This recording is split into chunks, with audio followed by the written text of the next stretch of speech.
Hello. First, I would like to thank the Arduino Week 2022 organising committee and specifically Silvia Galfo for the opportunity of presenting the project today. My name is Andrew Ainger and I have been involved in IT since the 1960s. That's before it was called IT. Anyway, I started work at Plessey Research and Development Centre developing one of the first solid-state cameras. Just 100 pixels. It was very sensitive though. I moved to Rakel Electronics in London for a couple of years and then was promoted to test manager in South Africa for 4 years. Great time. Later I moved to Marconi as IT planning manager for the UK, looking after future equipment and supporting some 9,000 PCs and associated infrastructure together with 6,000 applications.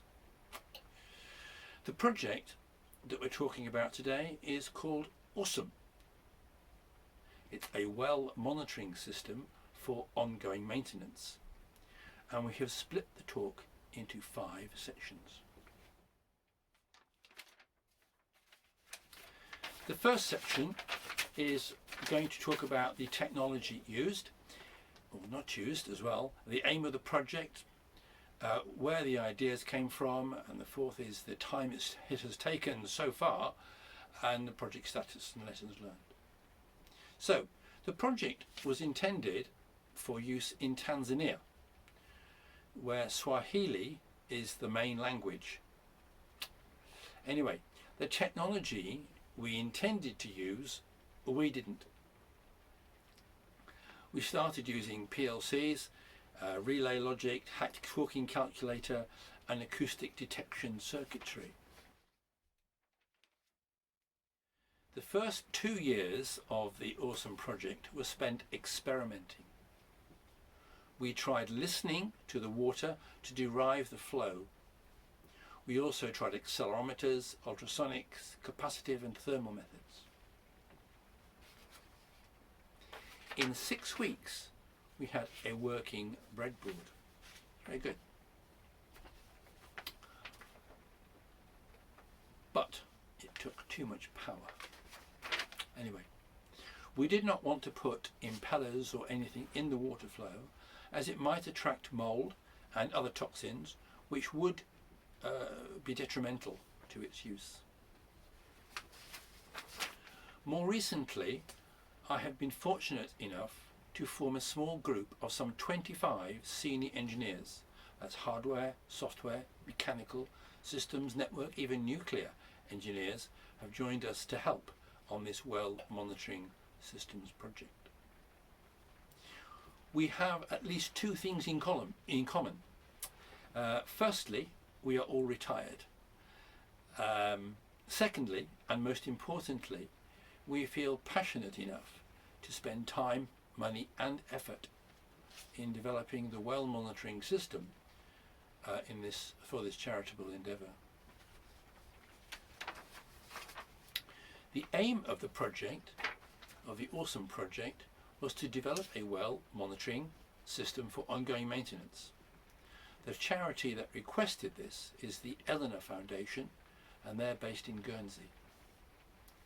It was agreed that we needed a day-by-day chart with time on the x-axis and litres on the vertical axis, so we could simply view the well status and provide targeted maintenance when and where needed.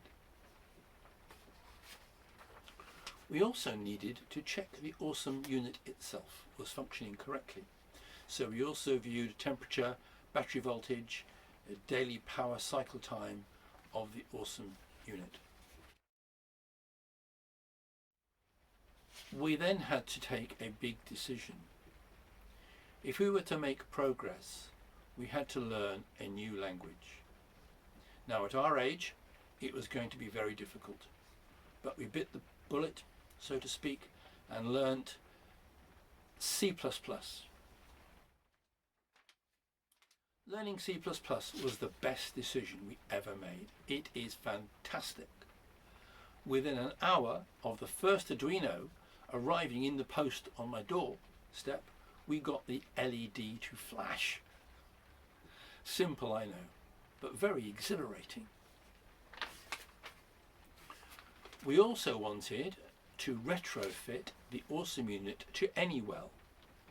Eventually we focused on one of our Arduino Pro Mini based prototypes using a low-cost Doppler radar. It was amazing really that the radar unit cost less than a pint of beer. Anyway, during the next 2 years we refined and tested the Arduino prototypes. We tested in the winter, in the summer, we cooked them and froze them and tried to identify their operational envelope. Testing was key. We did not want to deliver something to Tanzania that was DOA, dead on arrival. It was tempting to improve some of the already functioning modules. However, this activity was resisted as the target was to get something in country as soon as possible. The next 2 years was spent testing in country in Tanzania. Now, Tanzania is a difficult place to work, both socially, technically and environmentally. However, the full end-to-end system is now well understood and further developments are already underway. Now we've talked about the technology used, the aim of the project, where the ideas came from, charity, testing, and the time it's taken. So far, a long time.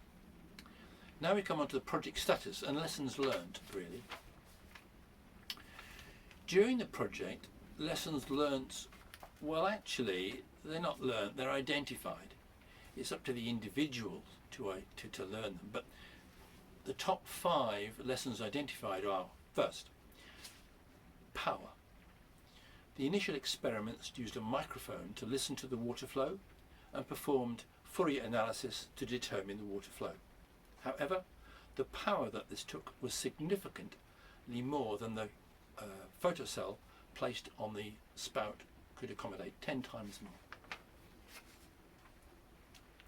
The second lesson could be summarised as, if it ain't broke, don't fix it. There was a great tendency to develop further and improve already working subsystems at the expense of further time delay. The next lesson was test, test, test. By pushing the system in extremes of temperature and environmental conditions, we felt we found and understood the safe operating environment. How wrong we were. Item 4, the next lesson was obsolescence. In hardware, which we expected, but the libraries and the suppliers, we had to identify second sources really quickly. Item 5, the next major lesson was don't assume anything. It was assumed, for example, that all the SIM cards performed in a similar way. They don't. It was assumed that all voltage buck boost regulators performed as advertised. They don't. It was also assumed, closer to home, that all Arduino Pro Minis were the same. They are not. For example, Pro Minis obtained from alternative sources, shall we say, had the wrong bootloader installed. It took us weeks to find that. Finally, generosity. It's amazing to see just how generous the volunteers are, not only financially, but also in the time spent developing and discussing the systems in general. My sincere thanks go to all involved, all over the country and the world really, that are helping us to develop that system and continue to develop it. Conclusions? Well, we now have a well system for ongoing maintenance which is able to deliver an SMS, FTP or email 5 key data points, which are pump count, the water volume, the battery voltage, the maximum internal temperature of the unit, the number of texts sent to date, the time the unit has been powered up that day or since the last text. And all this data ends up on the website, enabling people that know the URL to provide in-country targeted maintenance to where it's needed. As for the future, well, we are already improving several aspects and are starting to adopt an Excel-based machine learning too. The daily data provides a pattern. Over time, this pattern can be determined, can help determine when the well is poorly and is about to need attention. This brings us to the neural network machine learning aspects of the project. We did produce an animal of a spreadsheet, a neural network in machine learning. Anyway, it consisted of 10 neurons, 100 neurons in the test setup, but it was painfully slow. Well, it was 75 megabytes. It's not that size anymore, and it seems to work quite well. But this is for another discussion. And finally, most of the data is on GitHub. Also, the circuit diagram, the parts list, technical and training videos, and the animal spreadsheet are all on www.wellmonitoringservice.co.uk. Well, thanks very much.